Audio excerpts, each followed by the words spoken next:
Hi, I'm Josh Cadillac, and welcome to my podcast, Know Your Shit. I've been blessed to see great success, as well as seeing the bottom up close and personal in 2008. And if there's one lesson I've learned, is that if you want to have success and differentiate yourself from everyone else out there, you need to know your shit. As a successful real estate and crypto investor and an educator, it drives me insane that people do not immerse themselves in their craft. Everyone is so busy advertising and testing new sales techniques, they forget the most important thing, the product. Here I want to talk to the folks that got this right, the most successful people in the world in every industry. Bring them to you and find out what they learned in their business that made it great. When you listen to my podcast, you will know for sure that the topics and experts we have on have one thing in common. They know their shit. Hello, everybody, and welcome to the Know Your Shit podcast, where our knowledge and pride in what we do drives us to be excellent. My name is Josh Cadillac, and I'll be in the driver's seat for today's show as we strive to learn how to stop doing deals and start closing customers for life.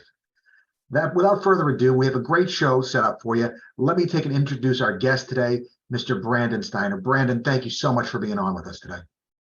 Well, thank you. I appreciate it. My car growing up was a Cadillac, so I immediately was drawn to this podcast. We had no money, no food, but we had a Caddy. So anybody out there knows what I'm talking about, how important the Cadillac was back in the 50s, 60s, 70s, But anyway, thanks for having me on. Looking forward to the conversation, of course. And, I'm an open book, by the way, so ask me anything. Love it. So maybe, Brandon, the best place to start is, why don't you tell people what it is you do? Oh, boy, I'm trying to figure it out. It's been a tremendous struggle, but at the end of the day, I do a few different things. Obviously I speak around the country. I've written 3 books and process of writing another one. I own a company called Collectible Exchange, which is a marketplace for collectibles where people can buy and sell. And there are a couple 100,000 items on there. So I'm actually making money while we're talking, and some really cool stuff on there. I'm formerly from Steiner Sports. I started that company, in a lot of ways built the industry that the collectible thing sits in.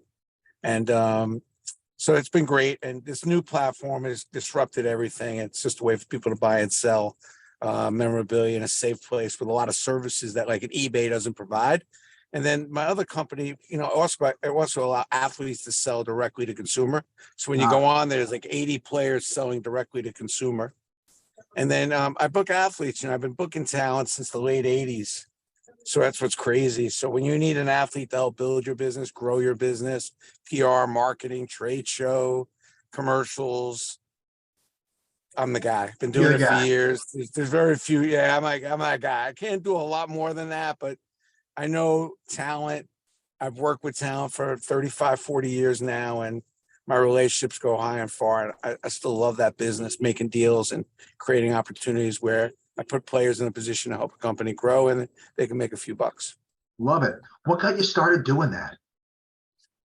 Well, what happened was, I started that back in the 80s. It didn't really work out well for me. First, I started representing players. That was I came up with the work and I could get the players to do the work. Now, back then, the money wasn't as lucrative. But what ended up happening is I started going to companies and trying to help them, because they didn't really know how the best way to use a player or a talent. And studying it and really getting good with the talent, I would go to a company and go, I think if you used a player to help you market this or promote this, I think it would be a really game changer. And then, I never looked back. I love doing it because it's kind of in a way you're helping a company in a very unique, almost consulting kind of way. And then, you're going to players with deals and things that make sense. So I don't have to deal with some of the propaganda, and it's been fun. I've done so many weird things, from Jim Brown riding in on a horse, in Arizona, to, from Walter Payton, don't rush by, try this particular pharmaceutical company, check out this new drug, to so many different things from A to Z. And it's always fun because I'm able to do the creative part and work with a company's marketing or PR department to do it. Love it. So where do you think all the success came from for you? To be honest with you, it starts, for me as a kid. And part of it wasn't by choice. I was like any other kid, except, extremely poor. I think when you wake up in the morning, you don't really have the necessities, which is something that, not always the best way to grow up. It really pushes you. Your back's against the wall. You got to come up with something. And I think that work ethic, that drive, and I always say, like, even now, I've done pretty well. I've been fortunate to make a few bucks, but I still try to wake up hungry. Try to wake up hungry. If you've ever been hungry and don't have food and don't have money, it's no worse feeling in the world. And so I try to make believe and trick myself, even though it's completely delusional. I try to trick myself that I'm still broke. Wake up broke, wake up hungry, and that's where you get the drive from. And I don't forget that 9 and 10-year-old waking up really hungry, no money, and just decided I was going to go out and get a job. And, at 10 years old, going on the street in Brooklyn, trying to find a job, and I was not going to be denied. I've never stopped since. I'm still looking for work. And there's something about a 10-year-old walking up and down the streets of Brooklyn trying to find somebody to hire him. I say, shit, if I can do that, I mean, how hard could it be? What's hard after that? No, absolutely. Exactly. There's so much to that. I want to tell you about my dad, New York, Brooklyn guy, and very much a believer in, the hard things that you survive, that you persevere through, are the things that come to define you later on. When you need to be strong and tough later on, and you've gone through hard things, you know that you have that in the tank. And the folks that don't know, what was it that the famous Mike Tyson quote? Everybody's got a plan until they get punched in the face. You now know how you react to getting punched in the face. You now know when it gets hard what you do. And parents so cheat their kids out of that experience. They're so, let's wrap them in bubble wrap and send them off into the world. And they don't realize they're cheating them out of them knowing what kind of tolerance they have to persevere. It's such an important life skill. And it's awesome. I think one of my mother's best lessons is, sometimes, first of all, you got to see your kids for who they are, which means you got to love them a little less. It's okay to love your kids a little less. And it's okay for your kids to struggle, scrape the knees a little bit. When I called my mom for the biggest help and the most help that I would need, she was like, really? Too bad. Work harder. But, but also, there's some empathy with guiding your kids as well. I think that, parenting, my best parenting suggestion, and I talk about my best chapter out of all my books is the parenting chapter, which I got from all these great parents. And I compiled this one chapter, and that is like, learn to be a consultant. To steer your kids, not push and parent. If you can get away from pushing and parenting and to steer and consult, you get a lot more done with your kids because they come to you for the advice, they come to you for the direction. And then when they stumble, you're able to show them, say, hey, probably not a good idea. Staying up to 3 a.m. when you got a test the next morning, that kind of thing. How do you fail the test? Gee, how are we going to get past? How are you going to get past that? What's the plan for, let them live in the consequences. Sit there and be ready to offer advice. But at the end of the day, having the kindness to be mean enough to let them go through what they need to. Because sometimes there's a line from Joe Torre's book where he's talking about different players, and some people need a pat on the ass and some people need a kick in the ass. And there's a time for both. And what makes you a good boss, a good parent, a good whatever, is recognizing the difference between those two types of people and knowing when one is needed versus the other. When it's the pat, when it's the... Well, if I was going to jump in on that concept, we want to just talk about being a boss and leadership. People always say, I've managed hundreds of people. I make it really simple. You can read all the books you want. If you want to manage people and lead, 3 things. First of all, are your people feel safe? For some reason, bosses think that they got to scare the hell out of their people to get shit done. Just making sure your people feel safe. Your 2 main jobs as a leader is to fix what's broken and to take what your company, your group is doing better and make it even better. If you could do those 3 things, you're going to be a very successful leader, because happiness really resides on the cross section of gratitude and growth. If you're not showing gratitude to your people consistently, and I'm not talking about a pat on the back, but recognizing the effort, recognizing the work. And if you're not pushing them to grow, your people are going to be miserable. And eventually they're going to leave, no matter how much you pay them. That's right. If you don't create an environment, and see, one of the interesting things I speak a lot about, because I speak in real estate where people tend to not have employees, they are their own boss, is how good a boss are you to yourself? Most people would never work for themselves the way they treat themselves. They would never, and they would never treat an employee the way they treat themselves. They treat themselves with, if there's anything that goes on, suck it up, buttercup, or they make an excuse. But there's one of those two paths. There's no down the middle, gee, okay, we're getting ready to do something hard. All right, well, let me get them, like, how am I going to take and make it worthwhile to me to do this hard thing? How am I going to compensate myself for the fact that, hey, look, you're going to have to work 18 hours straight today. You can at least throw a scoop of ice cream in or something. Like, I mean, you do something here to let me know that I matter, that you value yourself. Because but here's the one thing on that, and this is another, and especially when you're self-employed, which is even harder. You got to really guide and manage yourself. But what's really critical is you don't need to be the hardest working or a person who works incredibly long hours all the time. But when you got it going on, is no time to celebrate. So I tell people, it's like, if there's a shot clock in your office, you're in the wrong business. I've worked hard enough this week. I'm time to go home. If you're rolling, if you're at the table and things are hot, do not leave. Do not stop. Keep going. You know what I'm saying? And run your health like a business. Absolutely. If you're trying to cover up the ball, pray for a doubleheader every day. Absolutely. Exactly. So I always think that time management, I do a bunch of consulting also for Keller Williams. And one of the consistent, and I'm talking about people that are making 7 figures and more, but the consistent problem that I see is time management. Absolutely. And so you want to do a thing called smartsmanship. It's a combination of being the hardest working person, but also the smartest working person. Absolutely. And you combine hardworking and smart working to smartsmanship. I tell people, work on being really, really smart and hardworking and have the ultimate smartsmanship approach. Because, at some point you can't work 24/7, 12 months a year, but then your health's going to go, your family, your faith. But and there's no such thing as the life-work balance. But respect them all. You have to respect them all. And to me, one of the things that's enabled me to be successful is I will out-freaking smart you.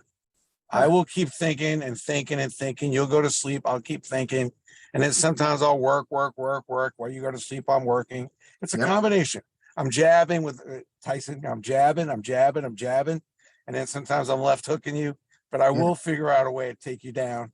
And I think that I really enjoy sometimes the best answer. And sometimes you get it from the young kids, by the way, who are not always on top of everything, but they're really smart and efficient. I'll go get an answer that normally would have taken me a couple of days and a couple of hours. And I love that too. Yeah. Well, I mean, I'll say this, when you talk about outsmarting and stuff like that, I think that, to me, that ties back to being a good CEO to yourself. A good CEO sets you up to succeed. So they spent, weeks and months and years test driving the new software they're going to bring in to help you be more productive when you do work. They've done that work so that when you do sit down and work, you can really work smart. I call it being ruthless with my time. So like, if I have to get through 50 phone calls, I have a list of everything that I got to do, and everything that I've got to do today is in front of me. So when I'm done with that list, Brandon, I leave work and I don't think about work. It's done because everything I needed to do is in that, it's aggregated in that one place. So I can tear through that and finish. I got to give you something better. I got to jump in. Here's how I look at the list game. And by the way, time management, critical, having lists, important. But what I have is my must-do list. I start with my must-do list. I have my to-do list, and then I have my not-to-do list. The people, the things I got to run away from, things I have to be careful. I'm going to be near a chick.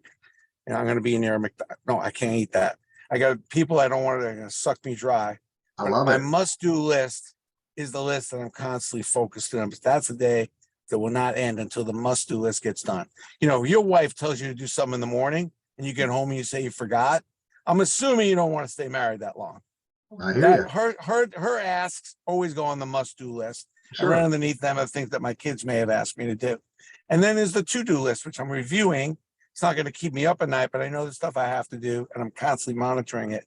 But the not to-do list is a list that a lot of people, if you want to get your to-do list and must-do list stronger, get the not to-do list strong too, because those things, when you start thinking about the people and the things that really wear you out, wear you down, suck you dry, you start removing some of those out of the equation, and you'd be surprised how much more time you have to get to the to-do list. Sure.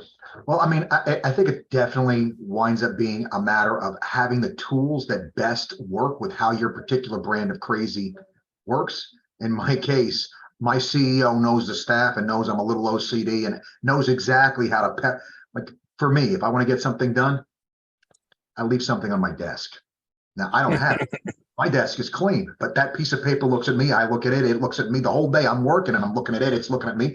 And I know if my boss, my CEO leaves that paper, the staff is gonna get it done just to get the piece of paper out of there, right? And so yeah, there's kind of for me, I like that. I have them melded together. I always want to take my to do, my must do. I want to see them all every day until they're done, right? So if as I'm Me going too. through, I agree. I get I'm through my still must using a do. white pad. Are you still using a pad? No, man, Brandon, I found something that's so much better. It's What? it's it's a tool. It's called One Page CRM, and it's a CRM. It's online, but it's also on the cell phone, and it looks identical both places. And it puts things. It's for sales, and it doesn't really do any other integrations. It's not like hard to use. It's moron proof, which is what I need. I like it like really idiot proof because I like stupid. I love that. I want as few clicks as is humanly possible to do the thing that I'm doing all the time. Every click saves me time times X number of clicks per day times, it's just stupidly simple, but it arranges everything and it reminds me of everything that I have to do. So like if my credit card payment is on there, I get a notification. It's just here's a list of everything that's orange that's due today. Oh, the credit card's on there. I take and I pay the credit card. I immediately reschedule it for a month later. Done. I don't have to ever worry about the credit card payment because it's always going to remind me. It's going to be in front of my eyes, and as long as I see it, I'll take care of it. And so that's how I run everything. Everything that comes in via email, if it creates a task, it goes over there. If it's something in email gets handled its own way, and those are the two places that the incoming fire comes from for me. And based upon the way that I'm wired, that works for me and allows me to accomplish, all the stuff that I get done where everybody's like, how the hell do you do it? How do I do it? I'm really disciplined with my approach. And the term I like to use is ruthless with my time.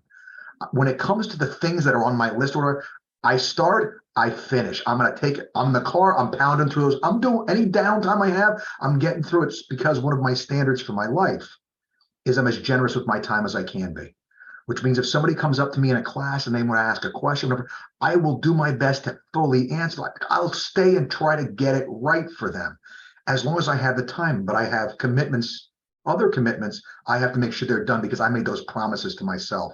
Keeping your word to yourself, being somebody It's that you're looking everything. for, you got to trust that Everything. guy looking at you in the mirror. You got to know he's a person of integrity. And so for me, What's that's what's kind of, what's amazing is like we haven't even talked about an idea, a concept. Just being super organized and doing what you say, you're 90% better than the planet, anybody on the planet. absolutely. It's so funny. I used to I worked out for years, and I had the guy that used to train me. We used to always talk about Arnold, right? And he's like, Arnold, most powerful muscle in his mind was it powerful muscle in his body was his mind. And so I watched finally, years later, I finally watched Pumping Iron, right? Which is like the rite of passage movie you're supposed to watch at the beginning, right? And he talked about the first part of everything, like the first 20 reps doesn't count. It's the last 2 or 3 that nobody else wants to do. That's where all the difference is made. It's making the choice to do the stuff that other people are unwilling to do that really winds up mattering. Showing up on time, keeping your commitments. When I tell people, Brandon, and this is just because I don't know if this jives with what you do, I'll just toss it out there. Just throw in the word follow up. Oh my God. Even when it's not convenient for you, follow up with people. I follow up people that have asked me for a favor. I'm following up with them to make sure Yeah, that they know, like that kind of follow up wins people and moves people. because they're just not used to it. I I mean, always say the fortune's in the follow up. That's my favorite line. Brandon, you're from my hometown, right? You're from the old Red Hook, Brooklyn here, right? If you got somebody good, somebody says, hey, I need a plumber. You're like, you got a plumber. What do you say? Oh, I got a guy. You got to use my guy. There's no question. But here's the thing. In order to be your guy, they got to be a certain thing. You got to know that you can refer that person and they're going to do you proud. Like your friend's not going to call you back up and be like, "Who's this bum you sent me?" I mean, they didn't show up. They charged. You know, in order for somebody to be your guy, they got to be that. They got to be the goods. Well, unfortunately, the reason why most people don't feel that way about the people they work with is because they're not. They just don't do the stuff. They don't follow up on their follow-ups, on their requests, right? They just don't do it. And so people Let me sum it up. Let me sum it up for your listeners, though, to help them. Mhm. If you think that just by delivering a decent product, being a good guy, right? You know, you buy a bottle of water, right? If Mhm. there's some fish swimming in it, you ain't going to be happy. No, not a You know, thing. you get a bottle of water. Just if you think just by doing the ordinary things, that's what's going to get you to the rich house, you're mistaken. No, At the end of the day, you got to move from like to love. People got to love you. In order to absolutely. love you, you have to connect with people on a deeper level as far as figuring out what they need, what they want, and be in relentless pursuit to deliver it with a smile on your face, even when it's not convenient. You Absolutely. know you've hit it. You know you've hit it.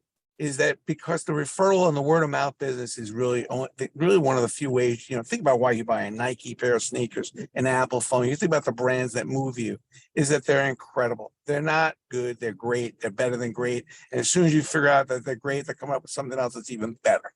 You have Yep. to think of your business and what you're doing and your personality and the way you go about your business the same way. They're not sitting in the offices at Apple trying to figure out how to fix the iPod.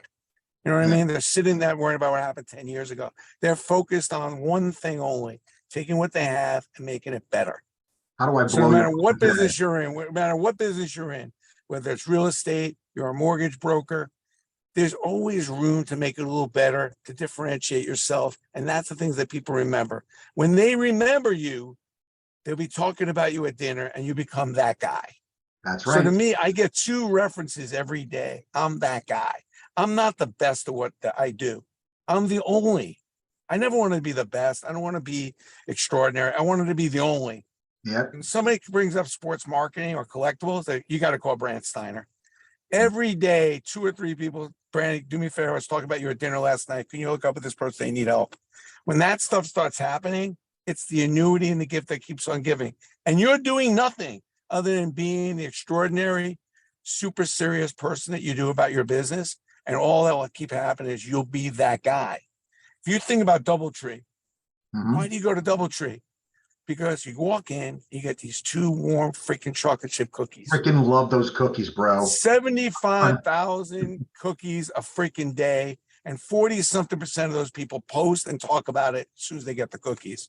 How Uh-huh. much does it cost? Like, what's your cookies? What's your point of difference? What makes you something special that when somebody's having dinner, they bring it up and go, you know, I have this guy, I have this person. Yep. To me, it's everything, but it doesn't happen overnight. And it's not an easy solution to come up with those things that differentiate you from everyone else, but it's fixable, it's doable. And when you do figure it out, because you're continually relentlessly pursuing it, oh my God, it is joy. It is such a beautiful Absolutely. thing. You're doing That's my something rant. for Sorry it. about that, but that's my No, rant. no, you're doing. I rant about this all the time, man. It's it's a tough one to stop because it is such a big deal. The idea that It's you're everything. actually, I tell people all the time, what are you here to do? Chase paychecks or build the business? If you're built, there's only one way to build a business, to have customers that come back to you over and over and over again and send everybody they know your way. That's it. Figure out what your cookies are. That's Figure it. it out. Figure out the cookies. Figure out, you know, it doesn't happen overnight. And by the way, it's a little bit painful. I go home, my wife's like, why are you doing that? You know why? Because I can. If I can, why not? I Mhm. don't know where it's taking me. I probably have more people I've done stuff for, gone out of my way for. I don't know if I'm ever going to hear from, see them. I have no idea. What I do know is I put out as much good as I can in the world for as many people as I can, and I'm hoping for the best. And You so know, far, now that I'm 64, I've been doing this for 40 years. And I got to tell you, it's the long game. And there are times when it's painful. I'm not going to lie, where I've done some right? things for people. I'm like, wow, I can't believe I've never even heard from them. But 44 years later, wow, the phone just keeps on ringing with bigger, better, more ideas. And I'm just sitting back No, doing what I do. It it- works, you know, but you got to believe and have faith. And faith sometimes is looking at something that you can't even see. So you're That's going to right. have faith that when you put out this kind of effort, that it will come back around and it's going to work out for you. So It- faith is a very big part of playing this game that you and I are talking about. You have to have faith that in the long run, when you put out good things are going to happen, and put out as much good as you physically possibly can without a shot clock and without a bean counter. Just do the good that you can do. Couldn't agree more. I mean, one of the classes that I teach in real estate is ethics. And ethics is the study of how to achieve the good life. It's how do you live to get, that's what the Greeks were talking about 3,000 plus years ago. What is the way that a human being behaves that gets them a life they can be proud of? They can be happy that they've lived. Not one where they screwed more people, not one where they got every nickel, but where's the life when they talk about it, they got a smile on their face? Because if you tie back even to the founders of this country, that's exactly when they talked about the pursuit of happiness, they were talking about the joy somebody gets from living a life well, from pursuing a life well lived. And a life well lived is honestly, when you think about it, you look at it from the end, looking backwards. What do you want them saying at your eulogy? Hey, you know what? This guy did this for me. He didn't need to. And, I always respect this guy changed my life because he told me. When was that you told him? You didn't have to. It was after a long day, but you stayed and you helped. And yeah, you know what? That is a life worth living. That is a good, worthwhile life. And so putting out that good, man, even if you don't see it, sometimes it pays dividends in other people's lives that makes it well worth it. You never quite know. So I think that probably answers the question, but I'm going to ask it anyway, Brandon. What do you like best about what you do? Well, I think serving is the joy, is helping people. That's why we've been put on this planet, is really two reasons: one, to get better, and one, to help others. I enjoy the ability to make a difference for people, make an impact. I have a very specific niche business. I realize it's not on a day-to-day basis going to help everyone, but when I'm able to jump in and help a charity or even help a player be able to build a brand for themselves so they can make a bigger difference, that's the part that I enjoy the most. I've been enjoying coaching and teaching. I've done that over the last 4 or 5 years more than I ever have, now that I have a little bit of a smaller staff. So that's been very enjoyable. But, the excitement about the sports business, because it's constantly evolving, changing. It's a complex, complicated business, yet somewhat simple. And I enjoy the interaction with the insanity, and it is insane. The celebrities and players, the ups and downs are insane, and helping them fight through that. And I always say to my players, like, you have to get good at difficult. You have to get really, really good at dealing with difficult, because it's going to happen on the field, it's going to happen off the field, and it's going to happen in your life. So I've been enjoying it. It's funny, this is my second time around. I mean, Steiner was a really big company, made a lot of money. I'm not sure I enjoyed it that much at the end. It got really big, and the meetings and all the politics got kind of crazy. So I'm really trying to enjoy this new company I built that now I'm in my 4th year, and not get crazy about as much about growth as about quality, and enjoying the process of building a business and that quality of helping people. What happened was I used to help people on a minute-to-minute basis. Then you get so many damn employees, they're out there, and all you're doing is you're trying to keep it all together. And I Yeah, think that, I think sometimes that's fun. But for me, this time around, like, I don't mind taking out the garbage. I don't mind shipping the box. I don't mind doing yeah. whatever it is. I'm going back to the basics of when I was like 22, 23 years old. And there's something about that young person's mindset, which is enthusiasm and Yep. curiosity. Those are the underlying theories that when you check off of this interview, this conversation, ask yourself just one question: what's my level of curiosity? What's my level of enthusiasm? Curiosity is what the 10, 11, 12-year-old has. Are you willing to ask questions? Are you willing to dig a little deeper? Or are you going to be satisfied with what you know? And enthusiasm, the root word of enthusiasm, enthusios, is with God. So when Hmm. you have enthusiasm and you have curiosity with God, with faith, it's Yeah. very important, because you're doing it knowing it's leading you somewhere. Maybe Yeah. you're not sure where, but it's leading you somewhere. And that's why enthusiasm is so important. When I look at my employees, I'm just looking, are they curious? Are they enthusiastic? We can figure out the other stuff. And that's Well, kind of like where I'm at now with my new business, is like, even though I've made a lot of money, so I'm not come home, my wife, I'm like, honey, I had a great day. It's like, yeah, take out the garbage, unload the dishwasher, and decide where we're going to have for dinner. So there's no more coming home with that rap of like, I'm supporting the family, and we can put our kids through school. Like all there's no more of that. Like I've got to do what I'm doing for the love of the game. If not, I need to get my head freaking examined. But the question is, if you could do that as early in your game as possible, where you're not working for the money, but you're working because you're really loving the growth and the possibilities. And that comes with enthusiasm and curiosity. Maintain a high level of that. You'd be surprised where that could take you. I love it, Brandon, because what you're saying is stuff that I talk about, but I do it in a different way a little bit, and it's probably because I'm strictly talking to real estate agent, but I tell them they have to pay the most expensive bill in real estate. They have to pay attention. They have to be curious. They have to be interested. Like how much does it cost to take and redo a kitchen? How much? I mean, like you don't have to know as an agent. Should I know that? Well, yeah. I mean, it helps my people. It helps me to be hard to replace. And so I love the idea of enthusiasm and just coming at it with a lack of ego. When I owned my restaurants, man, I can't tell you how many times I delivered pizzas, how many times I washed dishes, how many tables I bust. I mean, it's just you have to clean the bathroom. You have to clean the bathroom. Somebody's got to do it. I just want to tell you something that's interesting. So I get fired from the company I started, millions of dollars later. So it's too long a story, but obviously I'm not at Steiner anymore. I'm kind of a little lost. And I go to my wife and I say, I just did this speech for this real estate company, Keller Williams. And the guy asked me to come in and do some coaching and training with a couple employees. I make friends with the guy who's running the show. And I spent 2 years driving into New York City and spending at least 1 day, 2 days in his office, doing some training and just sitting there watching and learning. Yep. Now I'm 3 years later. I've invested in 5 of his offices in a mortgage bank. I'm now investing in a whole bunch of deals with some of the top brokers. And I've just learned so much about something I knew nothing about. But I put in 2 years of making no money, just being curious, showing up, driving in the city during the middle of the virus, everything else. I had no idea where this was going. I knew nothing about the business. I didn't know if I was going to get LinkedIn with this guy or not, but I took a chance. I had faith. I took a chance. If it didn't work out, that's okay, but I tried. And I tell people half the battle is just try some new things. Show up. Yeah. Be interested. Show up. Yeah. Yeah, man. I mean, it's such a thing. So, and what's crazy is a lot. I mean, I know for me, there's a lot of stuff that I wind up doing now that I never thought I'd like doing at all. I always thought like I had this vision of me that was different than what I actually am when I actually gave it like a fair shake. Like the ideas you have in your head as a kid, like, oh, I'm not that kind of guy. Well, now it's what I do and I love it. It's like some of the best stuff in the world.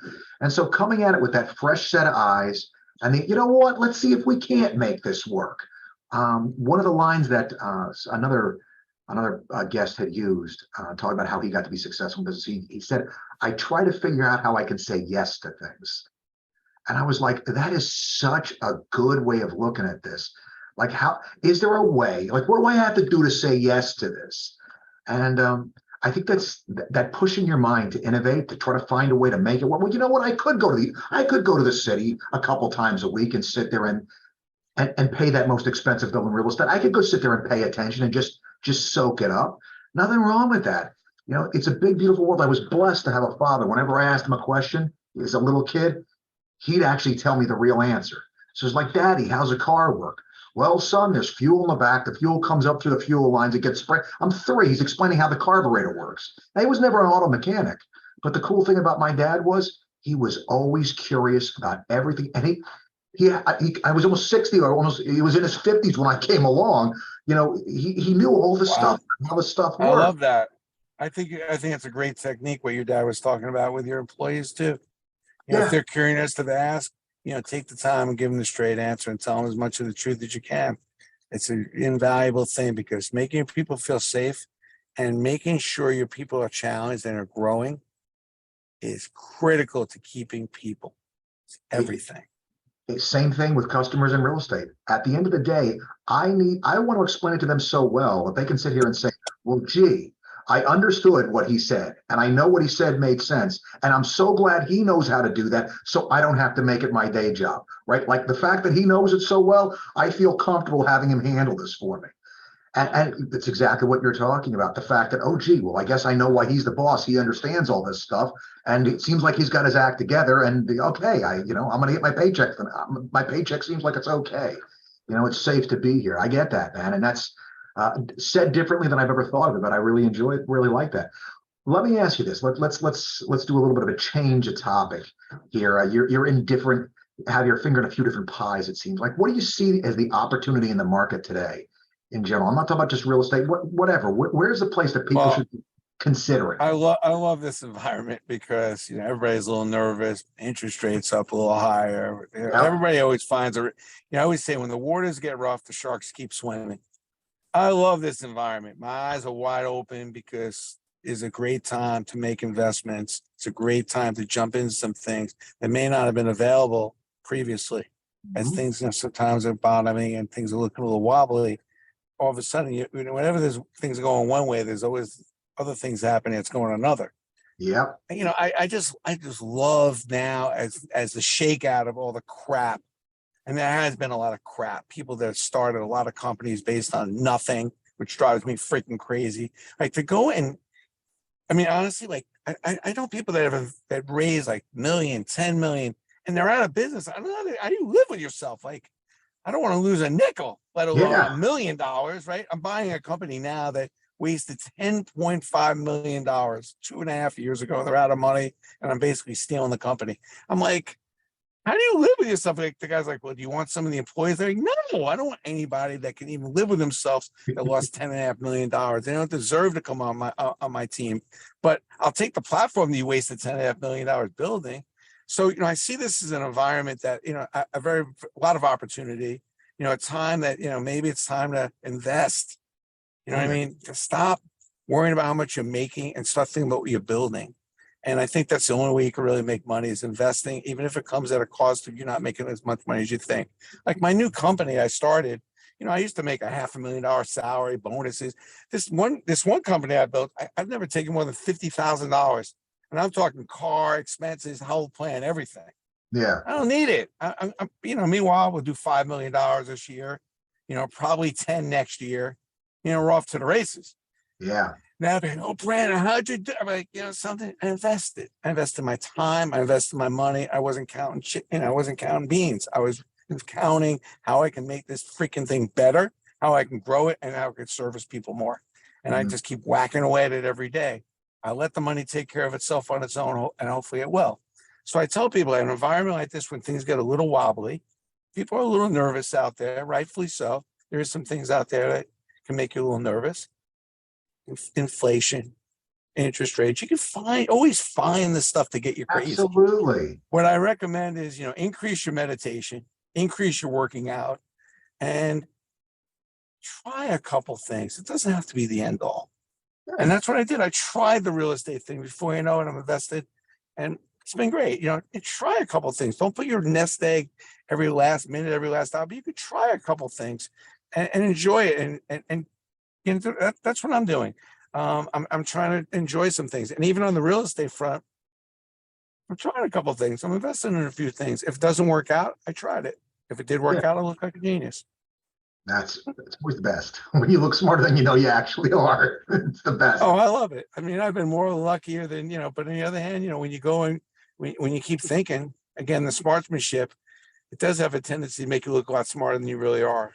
Put the work in and put the work in and put the mental effort in. Absolutely. So let me ask this. What are you most proud of in business that you've accomplished? Well, I'm most proudest of is, the brand is that, when people mention Steiner, it is like, wow, that's the only, like that is the guy. If, how hard it is to get in a crowded world with so many different businesses. Sure. And imagine that, if you mention the word Steiner, particularly in the East Coast or tri-state, but even nationally, people know me. They know who I am. They feel a connection. And it's hard to get people like that bullish about what you're doing and a fan of what you're doing. I don't have customers, I have fans. I get on the phone, I communicate on social media. So I'm really proud, even when I got fired at Steiner, which was devastating to lose my company, my name. You got hundreds of emails from customers say, what's next? We're with you, whatever you do, we're doing it. Who does that? Yeah. And I'm so proud of that. And I know why that happened. It wasn't by accident. It's me in front of my store for hours at a time, thanking people, sending out gifts to people that never even expected it. I do 2 acts of kindness every morning that people don't expect. Some donation, some letter, sending out a book. Every morning I send out 2 acts of kindness, 2 acts of gratitude towards, like, I was in the hospital last week. I had a little problem. The nurses get a gift, this one, that one. They Mhm. don't think it. Who gets the nurse when you get out of the hospital? Who gets the nurse that admitted you and got you through really quickly a gift? Who does that? No one. I do. I want Yeah. that person to know that I came through and I'm great. I really appreciate the effort and what they're doing. I'll never hopefully see those people again. I'm hoping I don't, but I Yeah. want them to know that every day, the people that help me get through a day, I want them to know they have gratitude, and I want to know what I've learned from them or how they've helped me. I want to make sure I cover that. And then every day, later in the day, I get 2 thank you notes. Mhm. I mean, this is my best part of my day. So Mhm. when you ask me what I'm proudest of is, I know, first of all, I made my mom proud. She's a great businesswoman. And my second book, You Gotta Have Balls, is everything my mother taught me. I'm one of Ah, those kids that learned a ton from my mom, and I made a ton of money from everything she taught me. I monetized everything she taught me as a kid. We talked business. As 5 years old, we're talking business. So I did everything she told me, and I made a ton of money. So I'm very grateful. So I know that she's proud. And, I'm also proud because my family, even though I've gone through some really intense, I've really put the pedal to the metal on the work to make what I've made happen. I've still maintained a really good family. My kids still like me. My wife still wants important. to sleep with me. She's still cool. Like, I'm very proud of that. Like, Yeah, you because, should a be. lot of times when you go for the gold and you make a lot of money, you come home and there's nothing going on. The kids are, but I've managed to really keep a good relationship with my kids, keeping it real, and then obviously keep this love affair going with my wife for 35 years. And that's, I gotta tell you, it ain't freaking easy, but it No. was of high priority to me. As much as getting rich one day and having a lot of success in business was, I did not want to grow up and not be a great dad and a good husband. That would have I been a really bad bummer. Like to wake up one day and be really wealthy, and then your kids think you sucked, and then your wife, all she wants to do is divorce your ass. Like that would have been a complete failure for me. Now, sometimes that happens, but I was going to do everything I can to try to make sure it didn't. And I love think it. that's the thing I'm most proud of stuff. Love it. I hear you talk about your mom. That's exactly how it was for me with my dad. The life lessons. In fact, the new book that I just wrote, Close for Life, that's what that book is. Largely all the lessons that I never learned in any of the real estate education that I pursued, that were the business lessons my father taught me that have helped me to actually succeed and be as successful as I want to being in the real estate and investment world, were all the lessons that I got from my dad.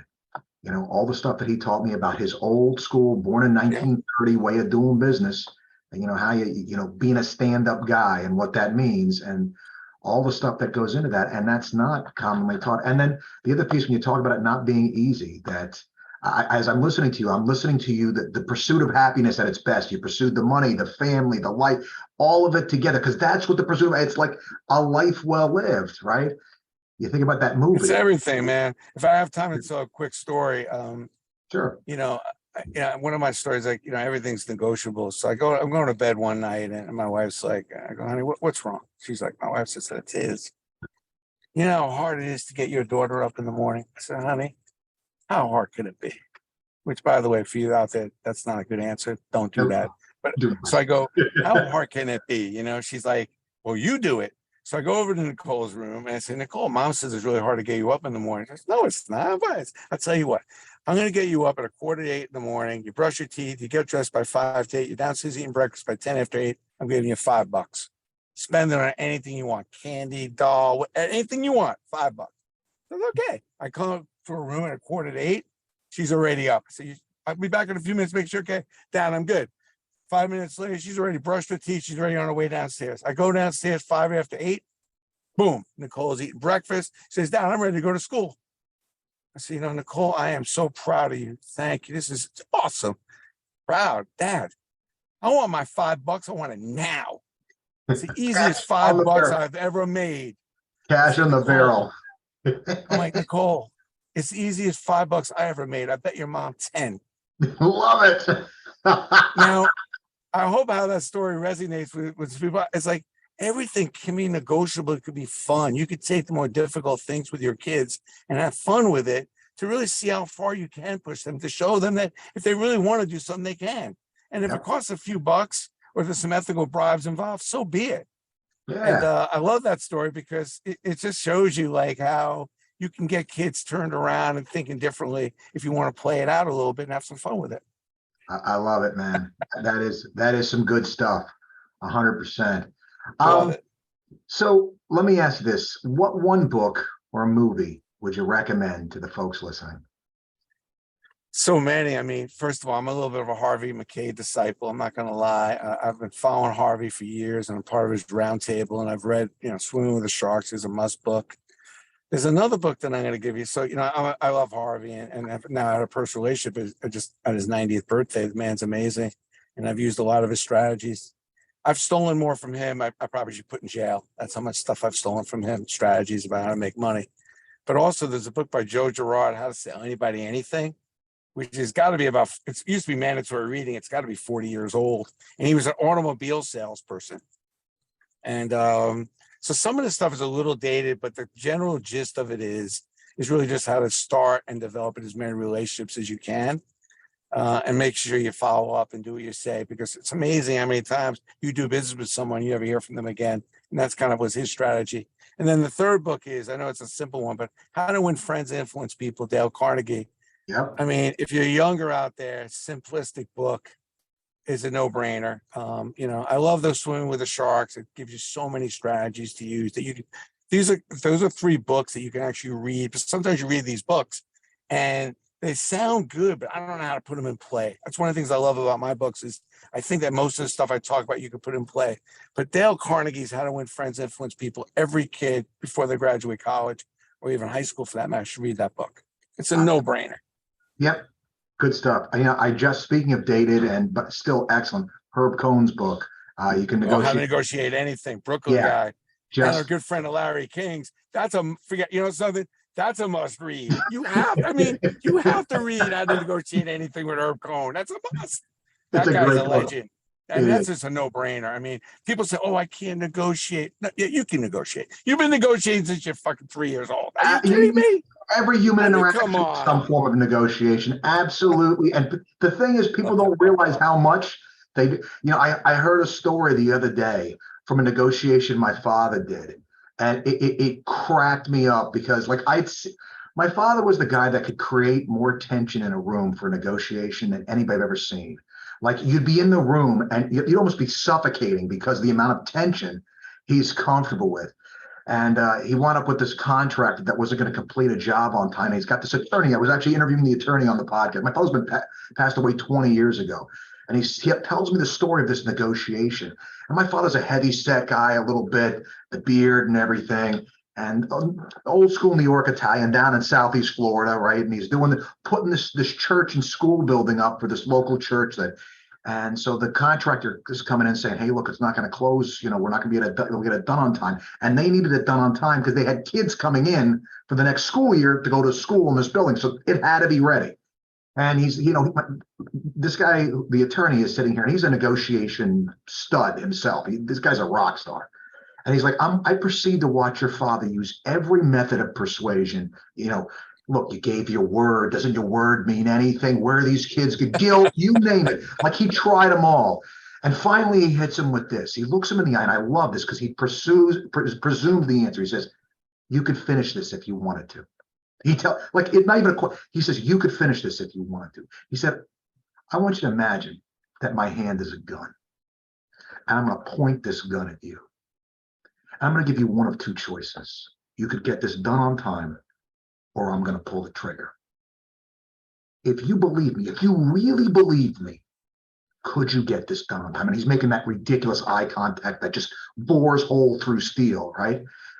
And now the guy is like, this guy is, very New York and very Italian. Am I being threatened here? Like, he's not even sure it's not a threat. And the guy's like, well, yeah, I guess I guess I could. My father says to him, "Whatever it is you thought you needed to do, that's what you need to do." And he gets up and walks it. The building was done on time. The spoiler, I right? love it. And so it's Well, like, the key is can you get a gun to your head every day? Can you put the gun to your head without somebody putting it to your head? And you start acting in that accordance, you're yeah, going to watch yourself rise every day and just kick butt. that's it. We don't. Brandon, the thing that blows me away, we just don't know what we're capable of because we don't push ourselves to find out.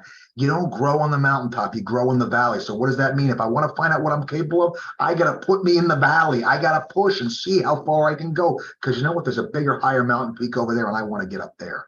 How do we get Wake there? up hungry, wake up broke.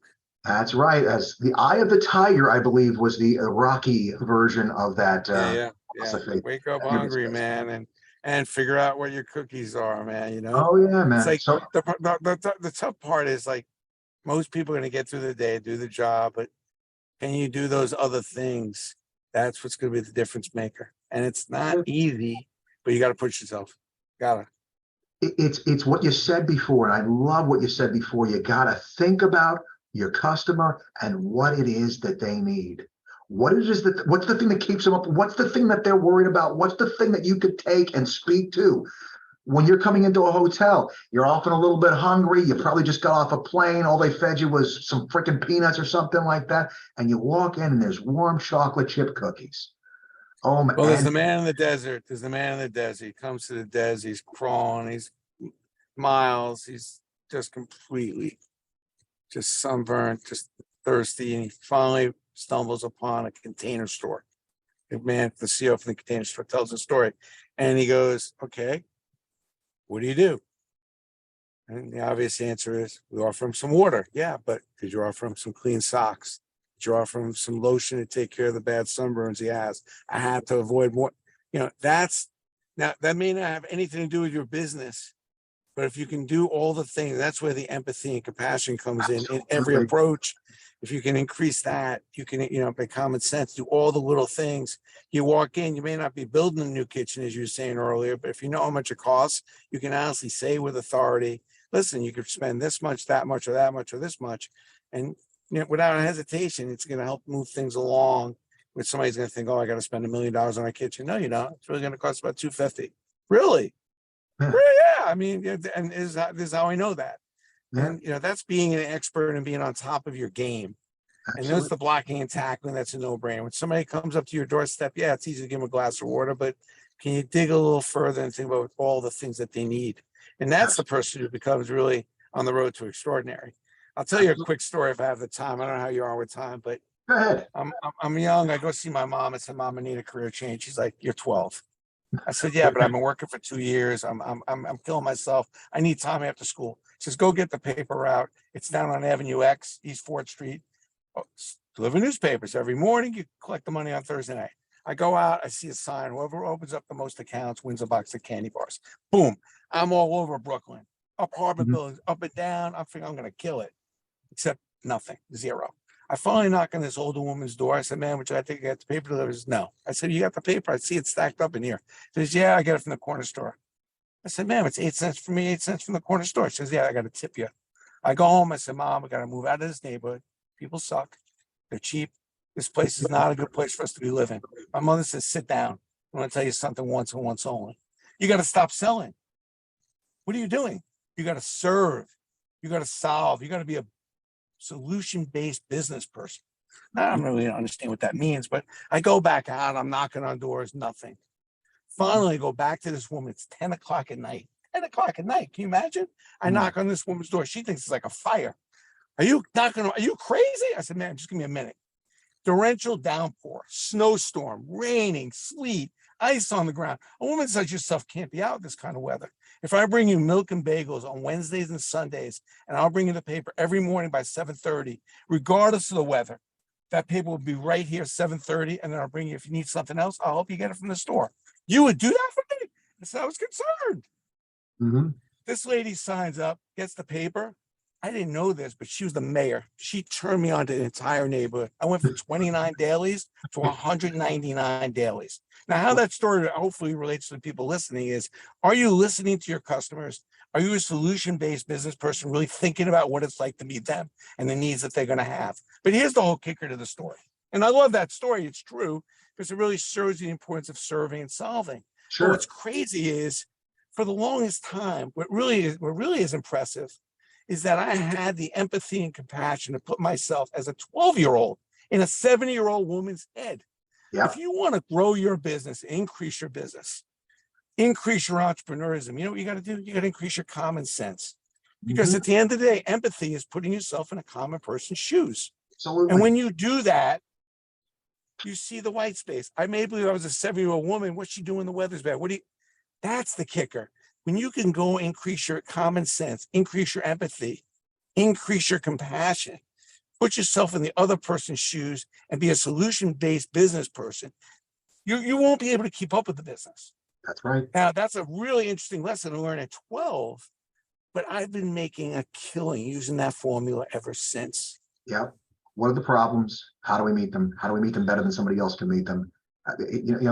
One of the things that I hit on all the time with my real estate agents, I say to them, what's the instigating event? What's the instigating thing that brought your customer to you? Because if you go to mainstream real estate, it's all about how do you take and emotionally manipulate this person into giving you business? How do you turn them into a friend and get their business because they're your buddy? I don't want your business because you're my friend. I want you to like me, but I don't want you to give me your business because I'm good at what I do. I want you to give me your business because you respect the fact that I know how the hell to do this thing, right? And so the instigating event that brings a customer to you is they recognize they have a real estate problem. Well, are you walking into the house saying, hey, look, let me show you that you have a problem? That's no problem. I solve real estate problems for a living. Let me show you how I can do this and make sure that you don't make a mistake. Let me make sure you wind up ahead. You got me. Don't worry. No mistakes are being made under my watch. I'm not going to let you make a mistake. I got you, right? If you're talking about that, you're speaking the very thing that made them come look for you in the first place. And here's the crazy thing. I teach this all over the country. I ask, what's the instigating event that brings your customer to you? Agents don't know. They don't know. Honestly, you know what's even worse? I ask them, so what's good about real estate? They don't know the answer to that one either. It's like, wait a second, you don't know what's good about your product, and you don't know what your customer wants, and you wonder why you have a 12% customer retention rate nationwide. You're still confused about that? You don't know you haven't paid attention. You don't know the very basic, you don't know what you're selling, and you don't know how it helps your customer. How are you going to take and meet people's needs if you don't even know what the thing you do does and how it helps? So it's nuts, man. It really, really is. But it's Fun. It's challenging. It is. Brandon is Increase your empathy. Increase your compassion, and check your enthusiasm and curiosity at the door every day when you leave. Because if that's on a real low level, your results probably will match. Absolutely. I got 3 easy questions for you. 3 little simple ones. Sure. You're a busy guy. I don't hear you slowing down even a little bit with every question. What's next for you? What's the next project? What's the next thing? What's on the horizon that you're working towards? Well, I mean, always what's next is obviously charity work and trying to find some differences and joining some charities. I'm renewing some different charity opportunities that can make a difference at. Love it. I don't know, man. I'm investing in so many different companies. What I'd like to do is invest in a couple of different things with my kids and partner up with them and kind of get them going a little bit. Yeah. I'd like to do that. And then probably, I know it's not as sexy, is what's next is trying to figure out how to relax a little bit. I don't know about a lot, but I definitely have traveled a lot. I need to travel a little more, and I need to learn how to get a couple of hobbies, which has been really difficult for me. Yeah. Learning, making money and helping people, some charity work. I've definitely not been this guy to get on the golf course or sit around doing nothing. And I probably need to start incorporating a little of that in my game. And I'm not going to probably sit around and do nothing, but I'm trying to figure out some hobbies. You know what I started doing actually is I started rewatching some of the movies I used to watch with my dad. He used to get all the movies from the 19th. So I just bought all the Charlie Chan movies, and I'm going through those. I promised myself I'm going to watch one every day. 70 minutes long. I could spare that. And the other thing I'll tell you this: when my mom just went up on dialysis, and all the things that we couldn't do and we didn't do, I blocked 2 weeks out. I'm taking her to Europe this year on my dime. Mom has never been. And that's not going to happen on my watch. She's going to get to go, right? And so that's a beautiful thing, man. Don't hesitate. You can't do enough for your mom. Mom's one of the most important people in the world. Period. I had a great dad, and I got a great mom. So absolutely. So what I would say, Brandon, if there's one piece of advice maybe I could send back your way after all the great advice you've sent this way, put it on the calendar and don't move it for anything. Just boom, block it, pay for it. It's on there. Hey guys, you see my calendar? above it, below it, but it's on the calendar. It's not going anywhere. I Ah, agree. I think 100%. this ties in with what you just said. Question number 2: what do you do to unwind? Well, you know, Not enough. my wife is amazing. Is that she really makes sure that we get to see a lot of shows. Which, you know, I'm a Hmm. big sports guy, so I've tried cutting back on the amount of games. You know, I'm like a 3 or 4 games a week guy. So, you know, Love it. that's a lot of events. So I've cut back and done more stuff. You know, theater, concerts, symphony, like that kind of stuff, and more Nice. travel. When my wife snaps her fingers and says we're going, we're going. And I don't hesitate. And my people know that at any given moment, I may be going somewhere, and it may not be go meeting with them. Love it. So so my plans are to do a lot more traveling. I'm just a lot better when I get on the road and I get outside of New York as far Hmm. as relaxing. So I'm going to try to do more of that. Yeah. The city definitely has its own sort of gravitational pull. And Oh yeah. yeah, no. If you ever down in Red Hook, Brooklyn, you've probably my father used to own about half of Red Hook, Brooklyn. So we I were love it. we were a big force down there for a lot of years. Last question: where can folks find you if they want to take and know more about what Yeah. you do, where you are? Where would they look? Well, first of all, you know, I give away the book for free this month. So you may want to check out Collectible Exchange if you want to pick up one of my 3 books. I'm a very big LinkedIn guy. You can get me on Instagram and Facebook and all that, which I put up a lot of content. But LinkedIn, I put out my best content consistently. I think that's my favorite platform. So just follow me on LinkedIn if you can't connect with me, because it's one of the platforms I try to put as much content in my blogs and my videos. I try to put up as much free stuff as I can that I hopefully can help people in their day of business. Sure. I love it, man. Well, Brandon, thank you so much for your time, sir. I really do appreciate you gave us a ton of time, and it's really appreciated. I know the listeners are really love it. So thank you so much, sir. Well, have a great day. Thanks for having me, and I hope this was help. Everybody, go out there and get it. That's Love it. right. Love it.